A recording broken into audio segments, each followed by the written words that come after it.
Hello बच्चों, you are most welcome to my YouTube channel Chemoser Academy. In this class we will study about the electron gain enthalpy and its variation in a group and in a period.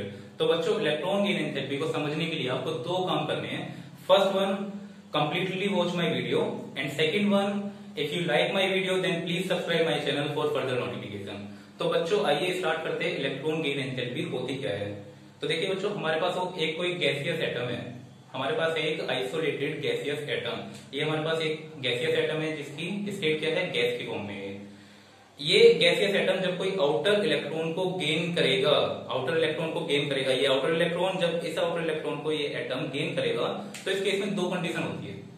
First one, energy release होगी या फिर energy absorb होगी. मतलब energy release मतलब क्या हुआ, exothermic reaction होगी या फिर एंडोथर्मिक रिएक्शन होगी. तो जो भी एनर्जी रिलीज या एब्जॉर्ब होती है when an isolated gaseous atom accept the outer electron, then this energy is called electron gain enthalpy. एक बार मैं फिर से रिपीट कर देता हूं. कोई भी एटम जब इलेक्ट्रॉन को गेन करेगा तो जो एनर्जी रिलीज होगी या एब्जॉर्ब होगी उस एनर्जी को कहा जाता है इलेक्ट्रॉन गेन एंथैल्पी. क्लियर है बच्चों? चलिए देखिए, when an isolated gaseous atom, हमारे पास एक ये एटम है which is in the gaseous state और ये आइसोलेटेड है मतलब सिंगल एटम है. तो ये गैसियस स्टेट में है. When this atom accept the electron, accept the outer electron, then some amount of energy get absorbed or get released, then this type of energy called electron gain enthalpy. तो यहाँ पर क्या हो जाएगा, हमारे पास x negative हो जाएगा और प्लस यहाँ पर कुछ एनर्जी रिलीज होगी. अब ये जो एनर्जी है ये हमारे पास है electron gain enthalpy and represented by Eg, electron gain enthalpy. Clear है बच्चों? समझ में आया कैसे हुआ?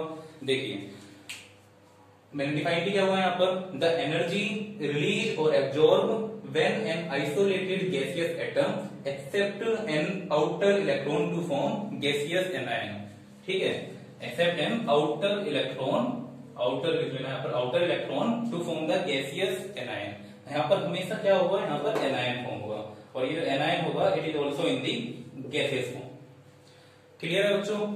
देखिए अब एनर्जी रिलीज होगी हमेशा, मतलब हमेशा कैसी रिएक्शन होगी, एक्सोथर्मिक. केवल एक ही एक्सेप्शन है जब एनर्जी एब्जॉर्ब होगी और वो एक्सेप्शन क्या है, वो है हमारे पास नोबल गैसेस. नोबल गैसेस मतलब ग्रुप 18 एलिमेंट्स. तो बच्चों ग्रुप 18 एलिमेंट्स हमारे पास होते हैं helium, neon, argon, krypton and xenon. ये 5 के 5 एलिमेंट्स गैसियस स्टेट में होते हैं and secondly they are extra stable elements.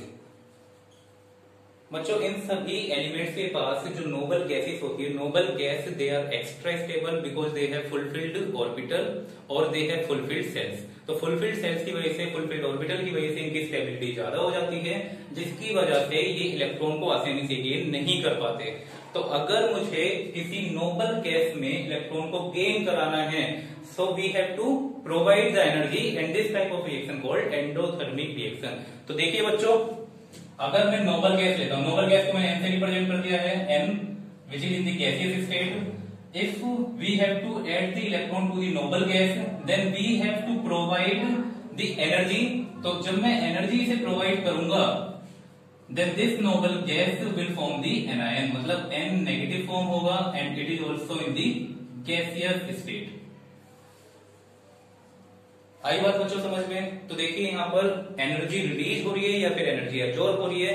Energy जब रिलीज होती है देन एंथैल्पी क्या हो जाएगी, नेगेटिव, और जब एनर्जी एब्जॉर्ब होती है then the energy is positive, या एंथैल्पी जो है वो पॉजिटिव हो जाएगी. इस केस में एंथैल्पी या फिर electron gain enthalpy is positive. और इस केस में क्या होगा, जब एनर्जी रिलीज होगी तो इलेक्ट्रॉन गेन एंथैल्पी होती है नेगेटिव. ठीक है बच्चों, समझ में आ रहा है? जब कोई एटम इलेक्ट्रॉन को गेन करेगा और हम एनर्जी प्रोवाइड करेंगे, मतलब जो एंडोथर्मिक रिएक्शन होगी तो इलेक्ट्रॉन गेन एंथैल्पी पॉजिटिव होगी. अगर वही रिएक्शन एक्सोथर्मिक रिएक्शन होती है तो एनर्जी रिलीज होती है, इसकी वजह से वो नेगेटिव हो जाएगी. क्लियर है बच्चों? चलिए इसके वेरिएशन समझते हैं हम लोग. नोट कर लीजिए इसे जल्दी. चलो बच्चों वेरिएशन पढ़ते हैं। वेरिएशन समझने के लिए आपको एक बात याद रखनी होगी कि इलेक्ट्रॉन गेन एंथैल्पी किन किन फैक्टर्स पर डिपेंड करती है, किन किन फैक्टर से इफेक्ट होती है, किन फैक्टर पर डिपेंड करती है। तो बच्चों दो फैक्टर्स होते हैं, first one is atomic size and second one is nuclear charge. देखिए बच्चों, ये हमारे पास कोई एक आइसोलेटेड गैसियस एटम ये किसी आउटर इलेक्ट्रॉन को गेन करना चाहता है। तो ये जो एटम होगा इसका न्यूक्लियस से आउटर सेल का कितना डिस्टेंस है, मतलब जितना ज्यादा इसका एटॉमिक साइज होगा ये आउटर इलेक्ट्रॉन पे उतना ही कम फोर्स ऑफ अट्रैक्शन लगा पाएगा। देखिए बच्चों एक बार और, ये हमारे पास कोई एक एटम, ये इलेक्ट्रॉन जो इसे गेन करना है ये न्यूक्लियस है। न्यूक्लियस से जितना कम डिस्टेंस पर ये आउटर इलेक्ट्रॉन होगा, मतलब जितना साइज एटम का कम होगा उतना ही इजीली इलेक्ट्रॉन को गेन कर पाएगा, उतनी ही ज्यादा एनर्जी रिलीज हो जाएगी।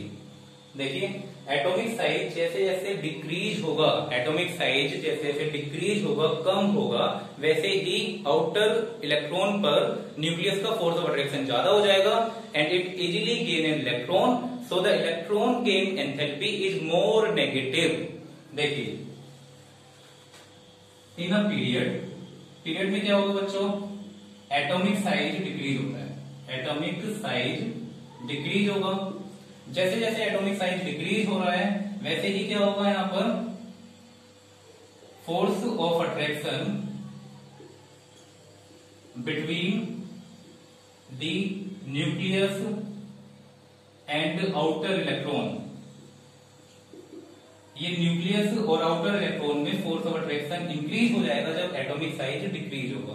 तो इंक्रीज होने की वजह से फोर्स ऑफ अट्रैक्शन जब इंक्रीज होगा then electron gain enthalpy is more negative, मतलब ज्यादा एनर्जी रिलीज हो। क्लियर है बच्चों? अगर मैं यहां पर बात करता हूं ग्रुप की, तो ग्रुप में एटॉमिक साइज इंक्रीज होगा, एटॉमिक साइज इंक्रीज हो रहा है। एटॉमिक साइज इंक्रीज होने से जो फोर्स ऑफ अट्रैक्शन है between the nucleus and the outer electron वो कम हो जाएगी, क्योंकि दूर दूर हो जाएगी, इलेक्ट्रॉन दूर हो गया न्यूक्लियस से बहुत ज्यादा। तो क्या होगा, यहाँ पर जो फोर्स ऑफ अट्रैक्शन है between the nucleus and the electron decreases. As a result जो इलेक्ट्रॉन गेन एंथैल्पी होगी वो कम नेगेटिव होगी, मतलब कम एनर्जी रिलीज होगी। तो electron gain enthalpy is less negative. Clear है बच्चों? आ रही है बात समझ में? इसे हम देखो दूसरा फैक्टर समझते हैं न्यूक्लियर चार्ज का। न्यूक्लियर चार्ज जैसे जैसे इंक्रीज होगा, तो न्यूक्लियस का चार्ज जब इंक्रीज हो रहा है तो force of attraction on the outer electron increases, और जैसे जैसे force of attraction outer electron पर इंक्रीज होगा then electron gain enthalpy is more negative, मतलब इलेक्ट्रॉन गेन एंथैल्पी इंक्रीज हो जाएगी। आ रही है बच्चों बात समझ में? देखें on moving down the group nuclear charge increase होता है, न्यूक्लियर चार्ज इंक्रीज होगा, न्यूक्लियर चार्ज इंक्रीज होने की वजह से force of attraction between the nucleus and the electron increases. As a result the electron gain enthalpy is more negative and down the group nuclear charge increase होगा, but size का effect की वजह से electron gain enthalpy decrease होगी, मतलब electron gain enthalpy less negative होगी। Nuclear charge जो है वो इंक्रीज हो रहा है, न्यूक्लियर चार्ज इंक्रीज होने की वजह से जो फोर्स ऑफ अट्रैक्शन है between the nucleus and the electron वो इंक्रीज होगी, बट यहां पर क्या होगा, ये काउंटर बैलेंस कर देगा किसको, यहां पर ये force of attraction between the nucleus and the electron counter balance the effect of size. इधर लिख देता हूं, counter balance the effect of atomic size and as a result जो इलेक्ट्रॉन गेन एंथैल्पी होगी इज लेस नेगेटिव। आई बात बच्चों समझ में? तो पीरियड में अगर हम देखें तो पीरियड में एटॉमिक साइज डिक्रीज होने की वजह से इलेक्ट्रॉन गेन एंथैल्पी ज्यादा नेगेटिव हो जाती है and along the period electron gain enthalpy become less negative. क्यों हो जाता है ऐसे लेस नेगेटिव? क्योंकि ग्रुप में एटॉमिक साइज इंक्रीज होता है, then the force of attraction between the nucleus and outer electron decreases, और आउटर इलेक्ट्रॉन और न्यूक्लियस के बीच में जब फोर्स ऑफ अट्रैक्शन कम हो जाएगी तो इलेक्ट्रॉन को कोई एटम इजीली गेन नहीं कर पाएगा। As a result electron gain enthalpy become less negative. तो थैंक यू बच्चों।